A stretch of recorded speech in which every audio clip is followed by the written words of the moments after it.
শিলা, কই তুমি? দেখো ভাইজান আইসা পড়ছে। আর কত প্রবাসে থাকবো কো? বিদেশে আর না, আর বিদেশে যাবো না।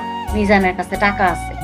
আপনাদের দুয়ায় আমার ব্যাংকে 10 লাখ টাকা আছে, আর সেই টাকাটা আমি বিয়ের আগে লতার নামে লিখা দিব। আপনি আমার বোনের গায়ে হাত তুলছেন কেন? তোর বোন তো একটা বানজা। তোর বোনের বিয়ে করছি না তো মনে হলো এক খাবলা গু খাইছি। আল্লাহ আমারে উঠায় না, আল্লাহ আমারে উঠায় না। ভাইজান আমি বাঁচতে চাই ভাইজান, আমার অনেক কষ্ট হইতাছে ভাইজান। নিজের জমানো সমস্ত টাকা ভাই বোনরে দিয়া দিলা। তুমি একটাবার চিন্তা করলা না যে এখন বিয়ার পরে তুমি ব্যবসা করবা কি দিয়া? তোমার ভাই কাশ্মীর যাইতেছে বউ লইয়া বেড়াইতে, আর তোমার বোন জামাই তোমার কাছ থেকে টাকা লইয়া এসে জমি কিনতেছে। আমার টাকাটা দেন গোলা ভাই। একটা টাকাও তুই পাবি না। কিসের টাকা পাস তুই? দাঁড়া, তোর নামে আমি বিচার বসাবো।